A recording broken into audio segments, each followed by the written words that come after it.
ceguera por córnea es una ceguera, digamos, asociada a la falta de transparencia de la córnea. En cambio, el cristalino, el lente natural que nosotros tenemos, sí produce ceguera, es la principal causa de ceguera a nivel mundial, ¿no? El cristalino es un medio transparente, normalmente es un órgano transparente, avascular. O sea, anatómicamente, el cristalino es un órgano transparente, avascular, pero que no tiene inervación. A diferencia de la córnea, que está inervada, el cristalino no está inervado, no tiene inervación. Es un órgano también transparente, avascular, su forma anatómicamente natural es biconvexa, como ven ahí. Es una forma biconvexa. Y divide al ojo en dos porciones su segmento. Por delante de él se llama segmento anterior, por detrás segmento posterior. El segmento anterior a su vez se divide en dos compartimentos: cámara posterior entre el cristalino y el iris, y la cámara anterior entre el iris y la córnea. Entonces todo el segmento anterior, por eso ya se separa, tanto inclusive para la cirugía, porque a ver, usted va a decir un oftalmólogo que soy cirujano del segmento anterior, allá, usted opera de aquí para allá, ¿no? Y el otro dice, no, yo soy de posterior, yo opero vitrio y retina. Entonces por eso se divide, el cristalino es bien importante, pero el cirujano del segmento anterior supuestamente opera hasta cristalino.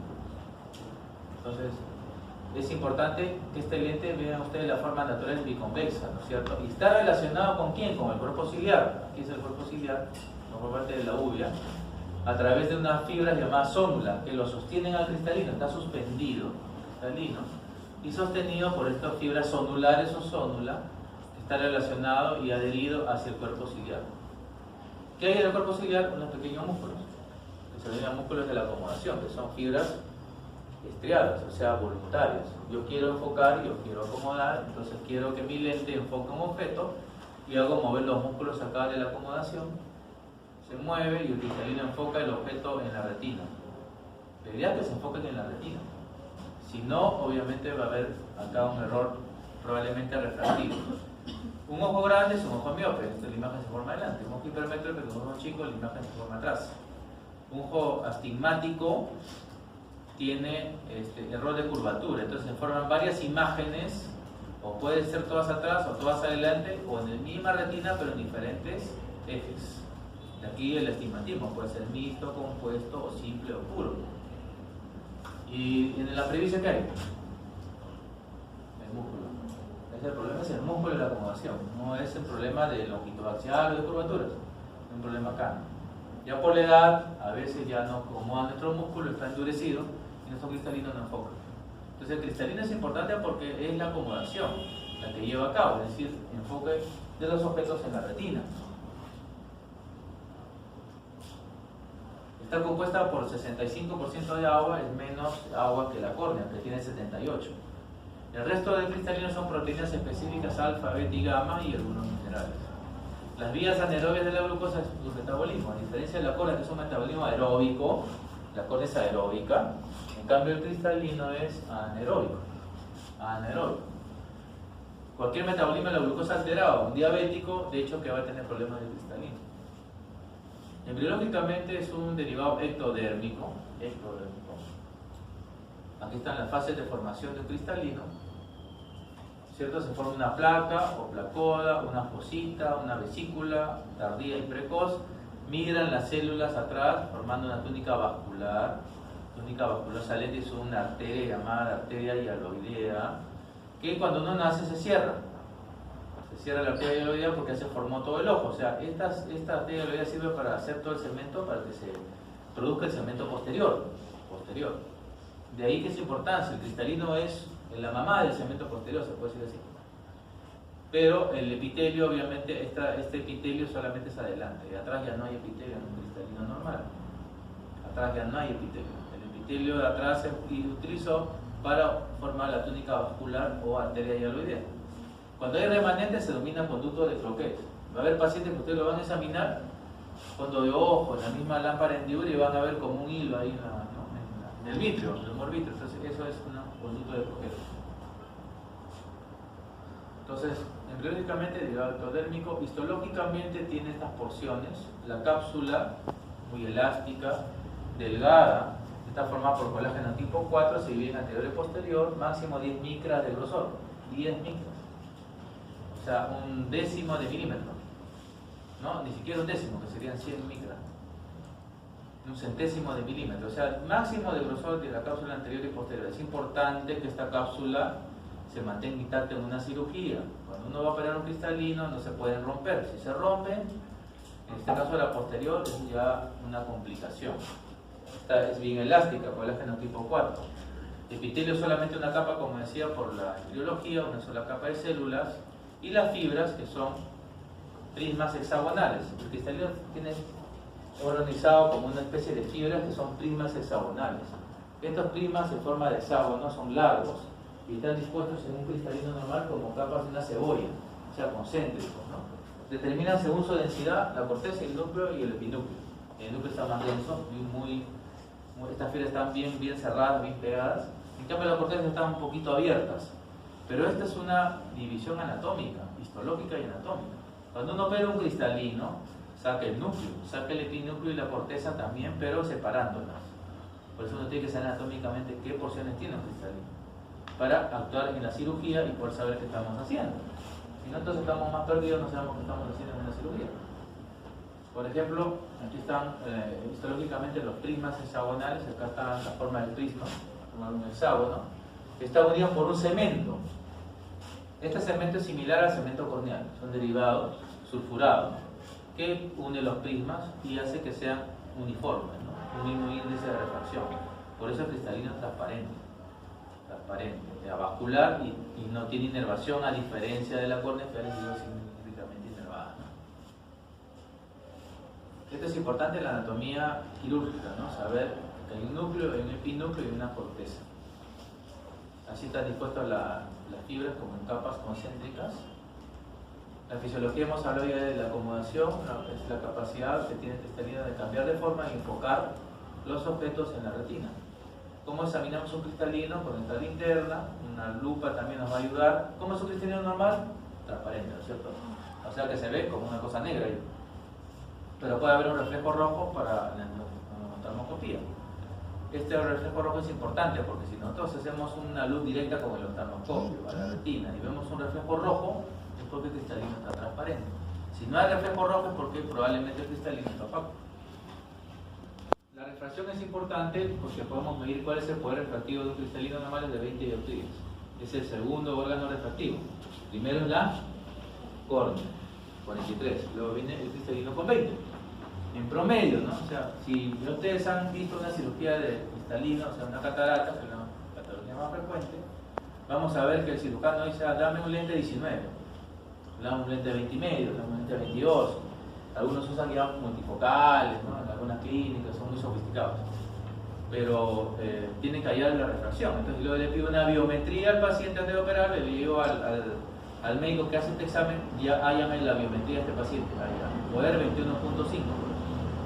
Es un cristalino un poquito de alto poder, alrededor de 20 lo normal. Cristalino de bajo poder generalmente son pacientes miopes. Cristalino de alto poder son generalmente pacientes hipermetro. Entonces es importante que el lente, para colocar un cristalino afáquico, para poner un lente intraocular, tenemos que saber bien qué medida tiene nuestro cristalino en dioptrías. La ecografía también sirve bastante, tanto en modo A como en modo B, porque nos va a servir para descartar cualquier patología que está detrás de este cristalino opaco.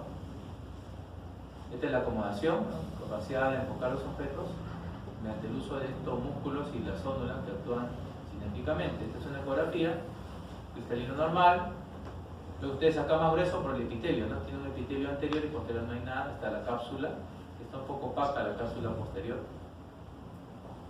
Acá hay una patología, opacificación de la corteza, está opacificada, y que esta curva es muy pronunciada, curvatura posterior anómala. Entonces vamos a ver de qué síndrome se trata, es una ecografía patológica. Entonces, el cristalino tiene patologías diversas. Patologías, generalmente estas son congénitas, de formación, de tamaño y forma, y de posición. La deformación, ausencia congénita o afaquia, faco, el cristalino es lente, en griego, entonces afaquia significa ausencia congénita, por degeneración y coloboma, que es parte, ¿no? Una formación, parte del cristalino. Las anomalías de tamaño y forma, cristalinos chicos y esféricos, síndrome de Marchesani. Cristalinos pequeños y esféricos, o sea, no son biconvexos. pequeño y esférico, síndrome de Marchesani. Lenticón anterior, o sea, curvatura anterior anómala, síndrome de Alport. Curvatura anterior muy pronunciada, este examen con la parentibura, una curvatura muy fuerte, lesiones blanquecinas en la retina, síndrome de Alport, ¿cierto? Y la curvatura posterior muy pronunciada, lenticona posterior, síndrome de Love. Este, por ejemplo, sería un síndrome de Love. Curvatura posterior anómala con catarata, o sea, falsificación. Este acá sin teñir, ¿no? Síndrome de Love, curvatura posterior anómala. Esas son las anomalías de, digamos, de formación, o sea, está mal formado un cristalino. De tamaño y forma. Y finalmente las de posición. La posición está bien formado, con el adecuado tamaño, forma, pero no está bien posicionado. Está, por ejemplo, luzado hacia arriba, imagen en sunrise o sol saliente, síndrome de Marfan. Luzación superior, imagen en sol saliente o sunrise. Por ejemplo, este es un sunrise, síndrome de Marfan. Este es uno artefacto, ¿no? Con sol saliente. En cambio, el sol poniente, imagen en sunset, homocistinuria.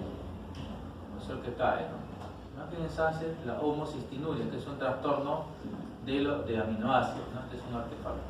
Entonces tenemos el síndrome de Marfan, la homocistinuria y la luzación completa hacia adelante, total, o sea que no es solamente parcial, se denomina síndrome de Weil-Marchesani. Luzación anterior con cristalino completamente luzado hacia adelante. Síndrome de Weil-Marchesani. La exfoliación es una miscelánea antes de entrar a la catarata. La exfoliación es la pérdida de ¿qué? La pérdida de las células de cristalino. ¿Cuáles son las células de cristalino? El epitelio, donde está ahí la célula. Exfoliación. Pseudoexfoliación es similar, pero en este caso es la sonda, ¿no? La diferencia es básicamente que la exfoliación es la pérdida del epitelio y la pseudoexfoliación es la pérdida de las fibras ondulares. Ambas producen un mismo signo, que es la formación de pequeños puntos blancos alrededor de la pupila. La uveitis facogénica es cuando se inflama, produce una inflamación la uvea, pero por una causa de un cristalino hipermaduro, cuyas proteínas funcionan como antígenos, ¿no? Estas proteínas alfa, beta y gamma específicas. Glaucoma facolítico también es un glaucoma relacionado a un cristalino, finalmente causa glaucoma agudo por presencia de macrófagos en el trabéculo. Y glaucoma por bloqueo pupilar, que este es digamos, un mecanismo el más común que causa un cristalino muy tumefacto, o sea, una catarata pacificada, y esto hace que se obstruya el fluido acuoso en forma aguda, glaucoma por bloqueo pupilar. De todas estas, la más frecuente es esta última. O sea, acá tenemos en nuestro medio pacientes que tienen cataratas muy maduras, vienen con cataratas demasiado hipermaduras y siguen dos de los caminos, o se seca o se hincha. La catarata seca es la catarata negra o negra.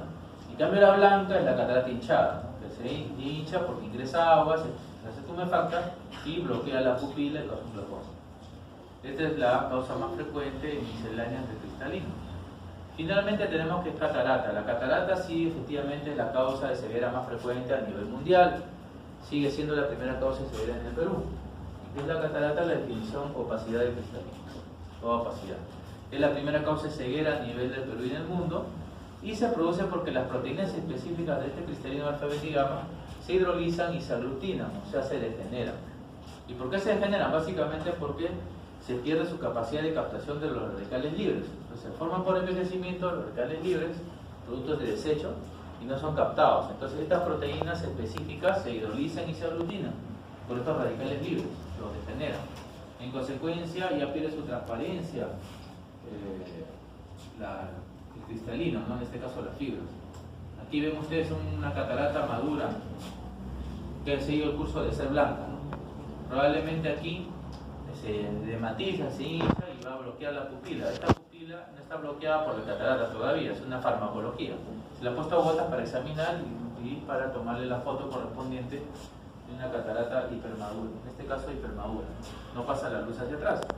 Se clasifica según su morfología y su etiología. La más clínicamente usada es la segunda, la etiológica, que consideran dos tipos de cataratas, las congénitas y las adquiridas. Sin embargo, morfológicamente todavía se sigue usando, porque hay pacientes que establecemos si es cortical o nuclear, si es cortico-nuclear, si es subcapsular o capsular, si si es catarata de sutura, etcétera, o si es mezcla de todo, ¿no? Es una total. Entonces también utilizamos la morfológica. Así un resumen para ver cómo se clasifica y qué parte. Puede ser el núcleo, el epinúcleo, o sea, la corteza, la catarata de sutura, detrás de la cápsula, subcapsular, etcétera, ¿no? Es una catarata de sutura cortical, en forma de cuñas, nuclear con sutura en este paciente. Este es artefacto y solamente está facilitado el núcleo y la sutura. Y finalmente la digamos, clasificación de las cataratas más usada es la clasificación clínica, que divide en dos tipos, ¿no? La congénita y la adquirida. Ahí tenemos todas las causas de la catarata congénita. Por ejemplo, iniciación materna, la más común rubiola, pero puede ser toxoplasmosis, citomegalovirus, herpes virus, VIH, cualquier etiología. Metabólicamente, la caratosemia, el síndrome de Locke, que también es metabólico. Defectos cromosómicos, síndrome de Down, también causa cataratas. La anomalía de Peter, que hemos estudiado anteriormente en córnea, y un traumatismo durante el parto. Esto no es una congénita, pero se presenta recién nacido por mala atención. Es decir, en lugar de hacer las maniobras, presionan el globo ocular muy fuerte con los dedos y producen una lesión. En este caso sería una lesión traumática que rompe la cápsula y desorganiza las proteínas y produce una facilitación. Se clasifica las cataratas congénitas en anteriores, centrales, posteriores y difusas o membranosas, que son las más frecuentes, las más estudiadas, son las difusas o membranosas. Diagnóstico diferencial, aquí hay que ver una leucocoria. La leucocoria es la pupila blanca, por definición, pupila blanca. Pero de un niño o un recién nacido tenemos 4 diagnósticos diferenciales para descartar qué patologías. Primero, la catarata congénita, la más frecuente. Después tenemos el retinoblastoma, que es el tumor de la infancia más frecuente que causa leucocoria, el retinoblastoma. También la retinopatia de la prematuridad, si es un prematuro, también puede haber leucocoria. Y la persistencia in vitro primaria, que es una enfermedad congénita, también hay leucocoria. Pero más frecuente de esas 4 es la catarata congénita. Entonces, todo recién nacido, hasta demostrar lo contrario, es una catarata congénita. Tratamiento quirúrgico. Acá hay que retirar el cristalino manteniendo la cápsula posterior intacta. La posterior se mantiene intacta, el resto se extrae y ahí se coloca un lente intraocular. En el caso de los niños tiene que ser con cálculo a que sea adulto. O sea, hay fórmulas ya computacionales, fórmulas especiales, las cuales calculan a qué edad, qué lente tiene ahorita el recién nacido o el pequeño, y el adulto qué lente va a evolucionar por su crecimiento. Entonces, obviamente, le colocamos previniendo que a los 8 años se complete el desarrollo y ya va a tener su lente intraocular permanente. Entonces, obviamente, con mucho cuidado el tratamiento con colocación de lente y con muchos antiinflamatorios, porque la reacción inflamatoria es muy fuerte en un recién nacido. Una catarata congénita nuclear, para que se vea que esta es una difusa, que es la más común.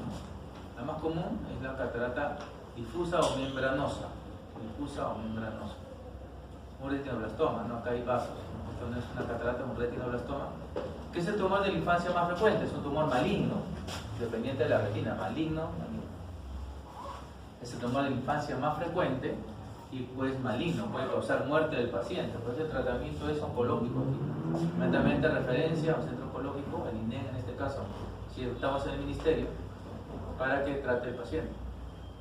Y las adquiridas, ¿no? Que son de hecho las más frecuentes, dentro de esta la senil y la de metabólica por diabetes, ¿no? Son las dos más frecuentes de las adquiridas, la senil y la metabólica por diabetes mellitus.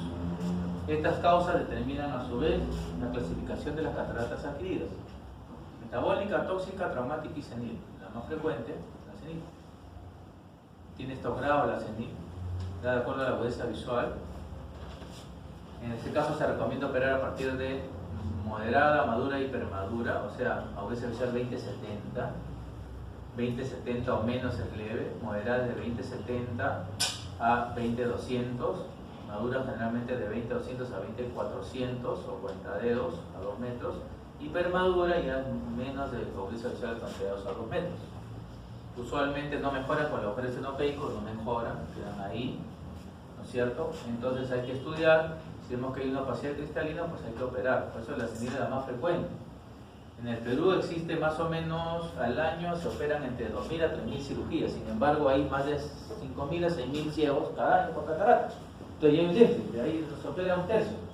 Entonces se cree que en el Perú hay más o menos 100.000 viejitos ciegos que ahorita no se están operando. Están ahí en su casa, no hacen nada.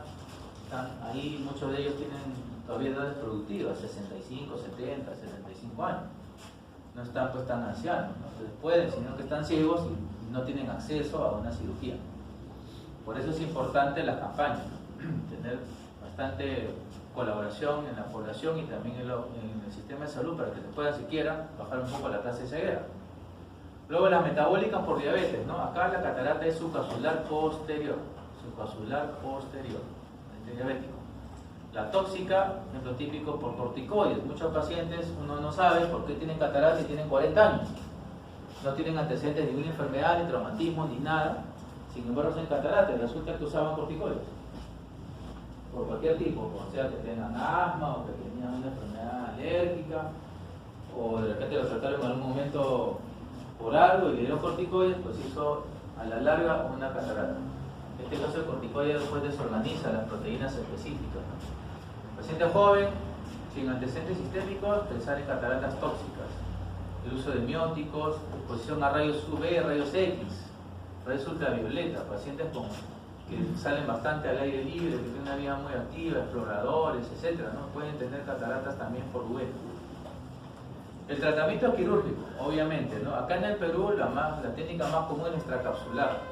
¿Y en qué consiste? Es la técnica manual. O sea, yo traigo manualmente, extraigo el núcleo, el epinúcleo, la corteza, extraigo parte de la cápsula anterior y dejo la cápsula posterior intacta para colocación en el intraocular a través de una incisión, o sea, una herida. En cambio, la facomulsificación lo hago por un instrumento que utiliza ultrasonido, con una incisión pequeña, autosellante, que no uso puntos, como en esta, corneal, acá es esclerocorneal, incisión esclerocorneal y acá es corneal. No me da astigmatismos postoperatorios, no me da mala cicatrización, coloco mi lente intraocular en donde debe estar. Puede ser técnica simple combinada y la complicación más devastadora es la infección. Se llama endoftalmitis. O sea, puede uno tener una faco perfecta, pero si se mete una bacteria por esa pequeña incisión, se complica con una endoftalmitis. Estas son cataratas tanto tóxicas como por rayos X, traumáticas, miren ustedes acá, se complica, no hay pérdida de tejido. Catarata negra o negra, que es la máxima madurez cuando la catarata se pone oscura o negra, puede ser que se vuelva blanca o lechosa. Una uveítica con inflamación, aquí el tratamiento es más complicado, no solamente sacar, sino romper las adherencias que hay acá, producir una buena dilatación, de evitar la inflamación, porque una cataratas, digamos, secundarias a una inflamación ocular. Y aquí está la técnica, o sea, aquí se deja esta intacta, la cápsula posterior y parte anterior, esta se denomina saco o bolsa capsular, y aquí va el lente intraocular a través de una incisión. Extracapsular es esclerocorneal y en facomulsificación es corneal, autosellante, ¿no? Se extrae por acá, se coloca el lente intraocular aquí. Antiguamente usaban lentes de contacto o lentes de cámara anterior. Por ejemplo, aquí se dan cuenta que aquí no hay cristalino porque antiguamente se extraía completo cristalino y al no quedar nada se colocaba un lente de cámara anterior, mayores riesgos de glaucoma, de cuerpo extraño, reacciones, etc. Por eso que actualmente ya no se usan esas técnicas y se conserva la cápsula posterior donde se denomina bolsa o saco capsular. Paciente antiguamente eso sería afaquia, o sea, un paciente sin cristalino. El diagnóstico de afaquia significa operado sin cristalino. Pseudofaquia sí significa que tiene lente intraocular. Ese diagnóstico lo llamamos pseudofaquia. Aquí hay una extracapsular con incisión, limboesclerocorneal inflamada por ruptura de algún punto, dehiscencia derivaoperatoria por colocación de puntos en cruz mal colocados, una complicación, y fema, o sea, ruptura del vaso y la sangre cae en la cámara anterior. Esta es una técnica extracapsular. Entonces, la complicación más devastadora es la endoftalmitis, es decir, que el ojo se infecta por dentro. Se introduce una bacteria, que el manejo es bien complicado, la complicación más devastadora de una cirugía de catarata. ¿Alguna pregunta con respecto al cristalino? ¿Una duda?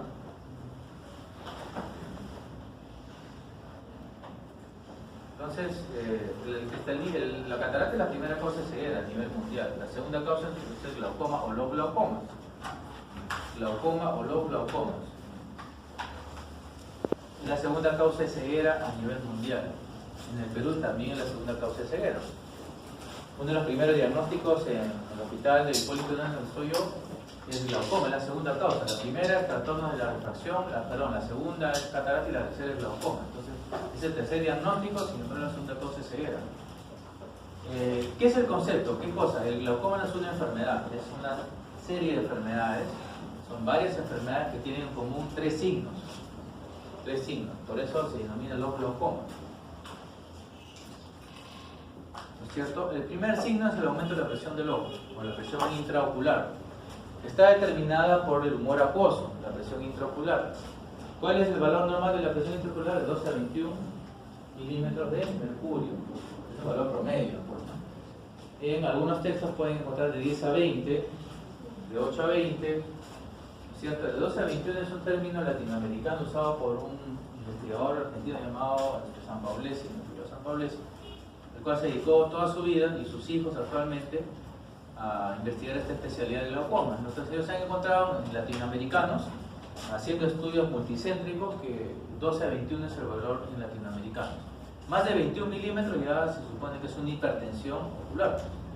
Ya no está normal la presión. Entonces el primer factor es el aumento de la presión ocular. Obviamente es el valor promedio.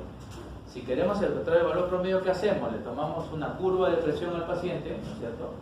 Durante todo el día, si es posible, tomamos la presión y establecemos un promedio. Si el promedio es más de 21, ni hablar. Otro factor es la toma de agua. Le hacemos una prueba de provocación con agua. Le hacemos tomar 1 litro de agua. El paciente con presión normal le va a subir una sola toma a los 10 minutos, le sube la presión 1 milímetro, 2 milímetros y luego baja.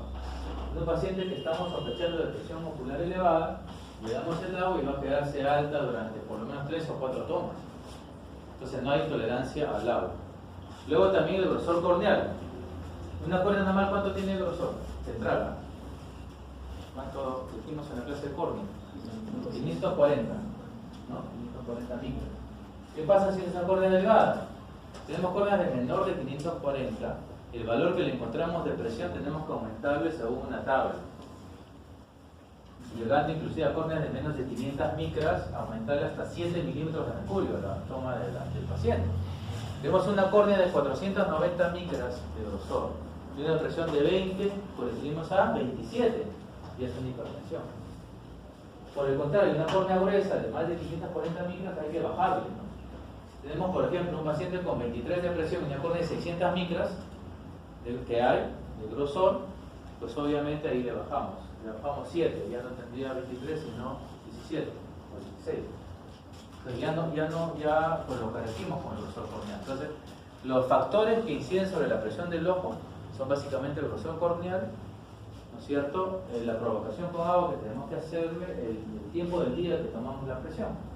Usualmente la presión intraocular tiene un ritmo circadiano, o sea, tiene un ritmo que es normal, que es elevado a las primeras horas del día. O sea, en la madrugada el paciente tiene la presión ocular un poco elevada, eso es lo normal, luego va bajando lentamente.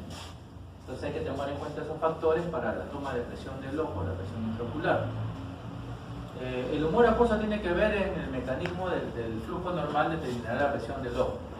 El humor acuoso, ¿qué cosa es? Unidad transparente del globo ocular que se forma. ¿Dónde se forma el humor acuoso? Los procesos ciliares. Los procesos ciliares, ahí se forma el humor acuoso, en donde el epitelio, más específicamente el epitelio ciliar posterior.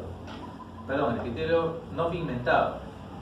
Ciliar posterior no pigmentado, ahí donde se forma el humor acuoso, bajo mecanismos de formación, de filtración a través de capilares, pero también de formación en su citoplasma.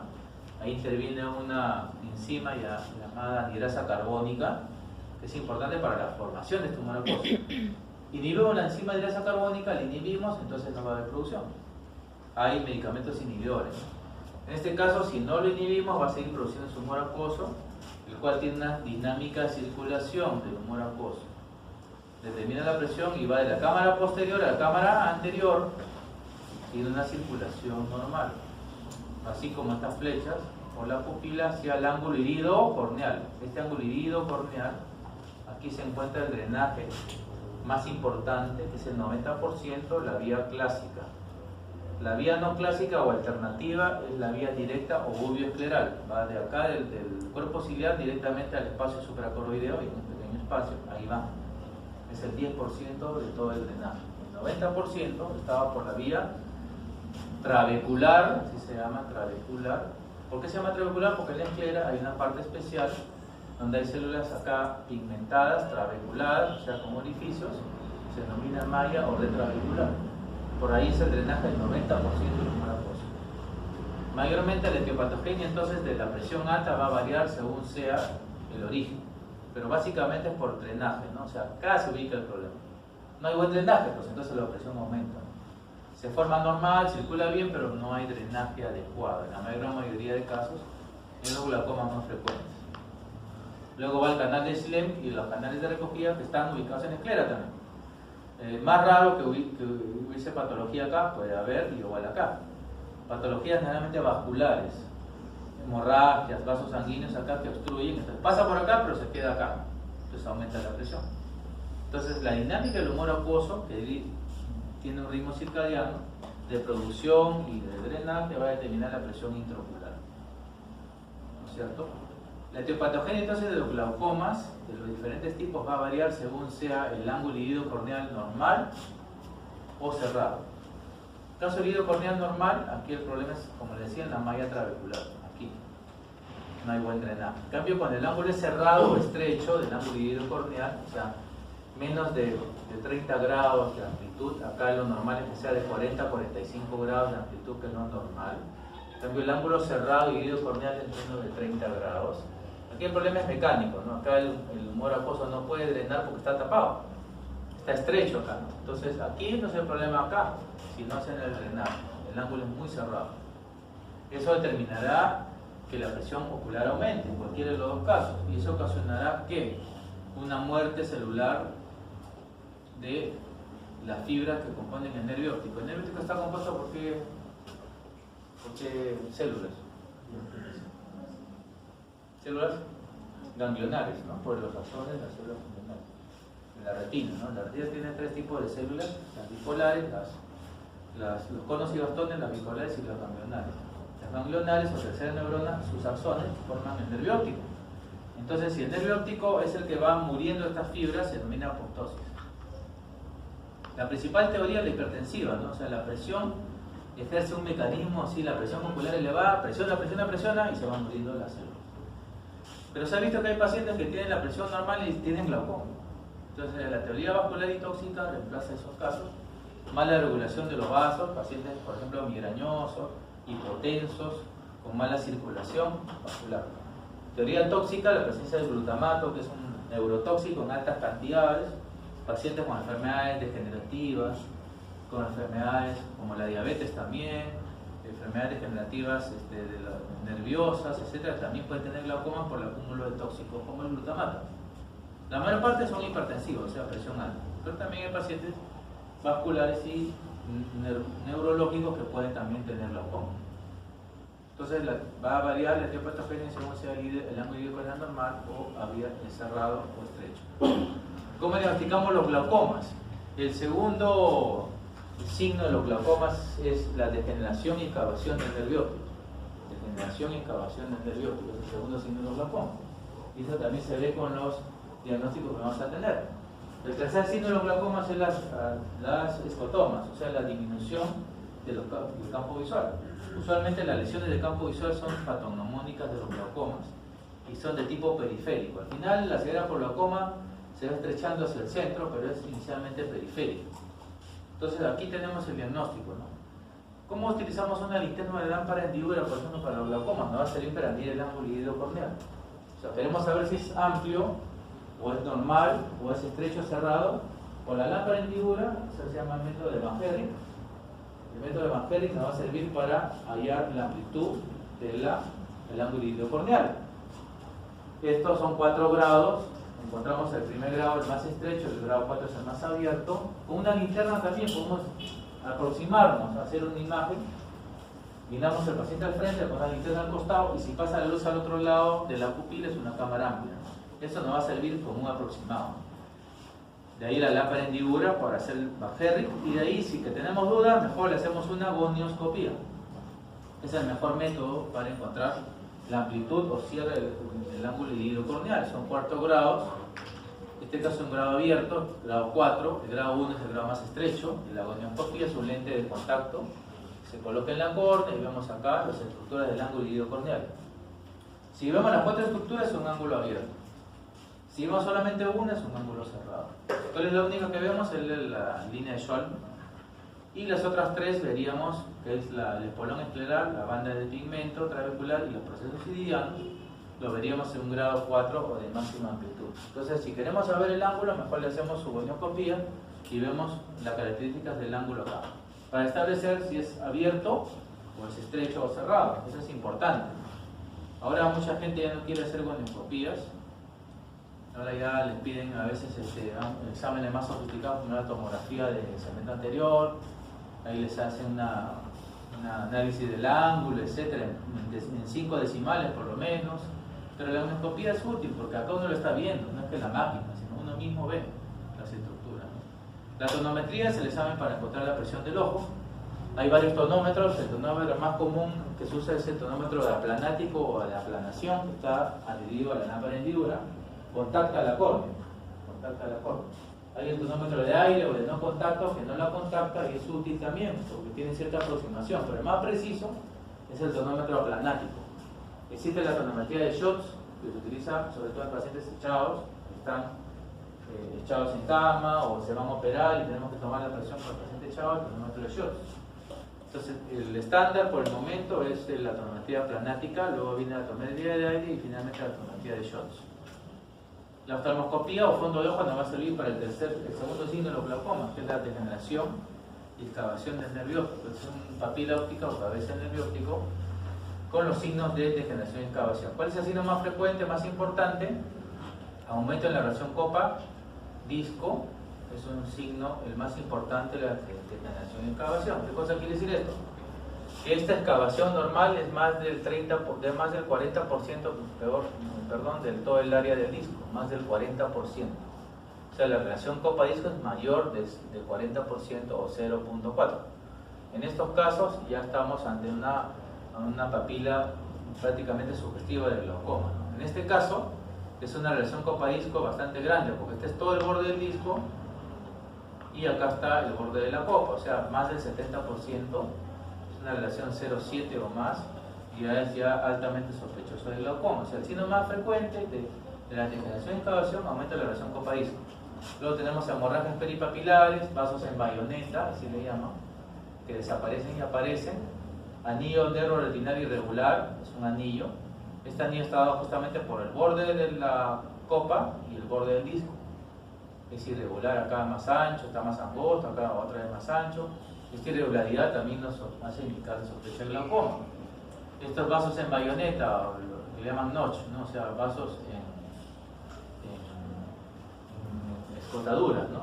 O notch, eso ya es también patognomónico y clásico en los glaucomas. Entonces, si tenemos estos signos, obviamente vamos a tener un diagnóstico altamente probable de un glaucoma.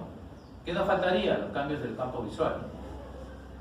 Escotomas, tanto nasales, escalones nasales, escalones o déficits centrosecales, escotoma o escalón nasal, escotoma de Naum y del Berrum son patognomónicos de los glaucomas. El Naum es el de arriba, es el escotoma superior, y el del Berrum, escotomas inferiores, así arqueados, son patognomónicos de los glaucomas, hasta que al final solo se queda con una isla de visión central. Esa es la pérdida visual por los glaucomas. Así es en el campo visual. El computarizado es más sencillo porque es un software. Aquí hay un escotoma arcuado inferior, o sea, de Berrum, la toma de Berrum, sobre todo acá en este ojo. Aquí estamos hablando de lo que ve el paciente, o sea, sería un ojo derecho. En este caso, acá tenemos un escotoma inferior, ¿no? Esta es la papila óptica, como si fuéramos un fondo de ojo. Acá es temporal, este es nasal, superior e inferior. Entonces, un escotoma inferior, y sobre todo que se va hacia temporal. Ese escotoma arqueado, típico, es un patognomónico de los glaucomas, pero aquí para evitar tanta interpretación, la máquina ya tiene el software y pone sospecha de glaucoma altamente probable, tal porcentaje. Entonces es importante el campo visual, sí es importante el campo visual en los pacientes con glaucoma. Pero ¿qué pasa? Que en algunos pacientes pues todavía está el campo visual normal, sin embargo ya tiene esto. O sea, puede ser que tenga esto y puede ser que tenga un campo visual normal, sí puede suceder. Entonces por eso tiene que haber una correlación de todos los signos.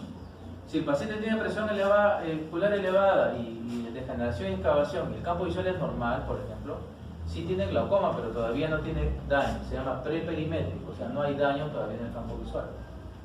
Ya después si hay daño ya un glaucoma establecido, pero si tiene 2 de 3 sí todavía sí. El problema viene cuando tienen esto. Hay pacientes, por ejemplo, muchos nos mandan inclusive para hacer pruebas con pacientes así, sin embargo su presión está en 17 y su campo visual está normal.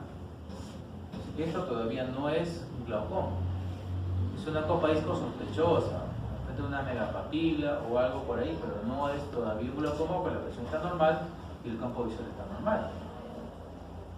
Más bien lo que tenemos es las nuevas tecnologías que nos van a ayudar de repente a revisar mejor y a diagnosticar precozmente un glaucoma antes que haya daño en el campo. Por ejemplo, la OCT, el segundo, ¿no? El OCT es una tomografía del nervio óptico que nos va a ayudar bastante porque lo va a analizar al nervio y va a decir, ya, aquí están normales las fibras del nervio óptico, están muertas, o sea, ya están disminuyendo de color amarillo o rojo.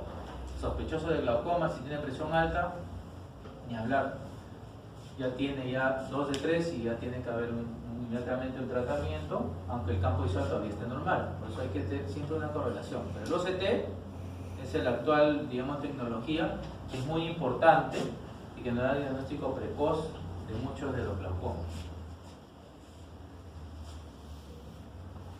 ¿Cómo se clasifican los glaucomas? Se clasifican en primarios y secundarios. Primarios, a su vez, de ángulo abierto, crónico simple, es el más frecuente. Este glaucoma es el ladrón silencioso de la visión, tiene más del 70% de casos de glaucoma. Este glaucoma está ligado a raza negra, factor de riesgo, ¿no es cierto? Transmisiones genéticas de padres a hijos, pacientes con antecedentes de migraña, de hipertensión, de diabetes, son factores de riesgo para presentar este glaucoma. Es el glaucoma más comúnmente estudiado, el que más viene a la consulta, ¿no es cierto? El que vamos a ver siempre en la consulta. Más del 30% de todos los glaucomas son los primeros. Muchas veces no da síntomas, por eso es llamado el ladrón silencioso de la visión, que no da molestias al inicio. El cuadro clínico, por supuesto, es pues, cuando está muy avanzado, recién tienen la disminución de la visión periférica, ¿no? Por eso es importante la detección. O sea, todo paciente mayor de 40 años tiene que tomarse la presión ocular al menos una vez en la vida para saber si está normal o no, y en una paquimetría para ver su grosor corneal y descartar que no tenga la presión ocular elevada. El de ángulo cerrado es el que se produce en los glaucomas agudos, sobre todo. Se clasifican en agudos, subagudos y crónicos. De esto lo más frecuente son los agudos. Es una urgencia oftalmológica. No es el más común de los glaucomas, aproximadamente 10% de todos los glaucomas. El cuadro clínico más frecuente es bloqueo pupilar. El paciente viene a la emergencia por ojo rojo, doloroso y ciego.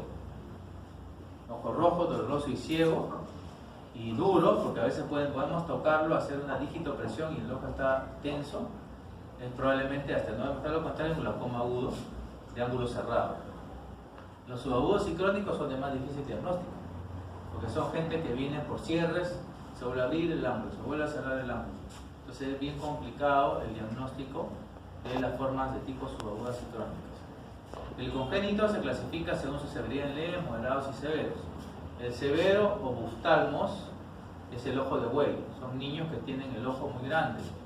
Por supuesto tienen una megalocornia y tienen como síntoma principal la fotofobia y lagrimeo. O sea, son niños que al inicio el papá está contento porque tienen que sus ojitos son grandes, ¿no? Pero después comienzan a tener lagrimeos, fatiga, la luz, fotofobia, y entonces vamos a ver un niño así, ¿no? Con una megalocornia, córneas de más de 13 milímetros de diámetro, es un glaucoma congénito hasta demostrar lo contrario. Aquí tenemos un glaucoma agudo, como le dijo, ojo rojo, doloroso, ciego y duro, ya es probablemente con esta pupila semimidriática. El bloqueo pupilar es el mecanismo más frecuente de los glaucomas agudos, ¿no? Agudos. Y los secundarios, que son, digamos, básicamente por dos tipos: obstrucción del flujo de salida, bloqueo preauricular y postrauricular, y la hipersecreción, que es raro. Esto se ve en ceremonias chamánicas, que toman unas hierbas, las cuales producen un aumento de la presión, del flujo, de la producción del humor acuoso, o sea, van y estimulan ahí la anhidrasa carbónica, ¿no? Entonces el chamán comienza a tener lagrimeo. O sea, no son lágrimas, sino es el humor acuoso que sale pues a borbotones por el trabéculo.